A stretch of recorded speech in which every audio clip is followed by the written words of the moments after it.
بسم اللہ الرحمن الرحیم۔ السلام علیکم محترم ناظرین، آج ہم ڈسکس کریں گے پٹھانوں کی اسلامی تاریخ کے متعلق۔ پٹھان کو افغان کہتے ہیں۔ افغان اس لیے کہتے ہیں کہ افغان حضرت سلیمان علیہ السلام کے ایک بیٹے کا نام تھا اور ان کو جنات کی زبان سے پیار ہو گیا تھا، تو انہوں نے اپنے والد حضرت سلیمان علیہ السلام سے کہا کہ آپ جنات کو کہیں کہ مجھے اپنی زبان سکھائیں۔ حضرت سلیمان علیہ السلام نے اپنے بیٹے کی درخواست قبول کی اور جنات کو حکم دیا کہ افغان کو جنات کی زبان سکھائی جائے۔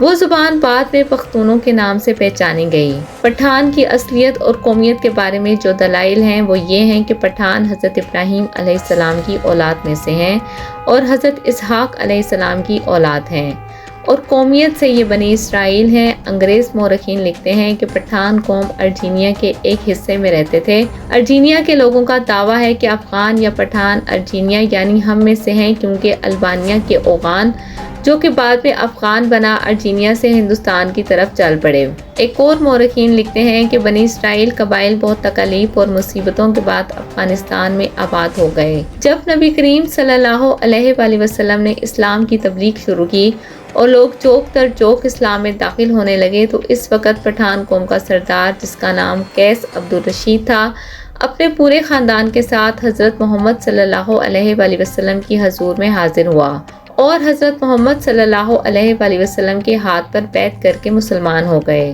اس لیے دنیا بھر میں جہاں بھی پختون ہوں گے مسلمان ہوں گے۔ دنیا میں پختون ہی واحد قوم ہے جس میں اسلام کے بغیر کوئی مذہب نہیں ملتا۔ اگر پختون سے پوچھا جائے کہ آپ پہلے مسلمان ہیں یا پختون، تو جواب ہوگا کہ میں 5000 سال سے پختون ہوں اور 1400 سال پہلے مسلمان ہوں۔ افغان قوم کو پٹھان کیوں کہا جاتا ہے؟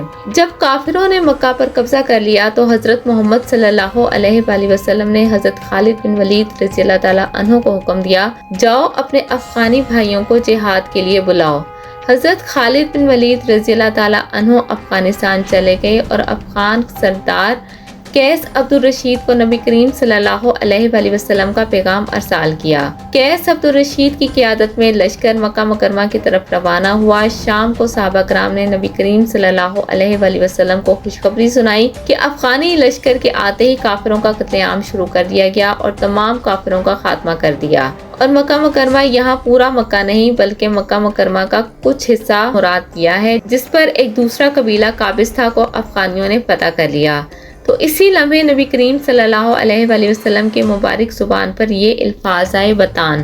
یہ لقب افغان قوم کو رسول اللہ صلی اللہ علیہ وآلہ وسلم کی طرف سے ملا ہے۔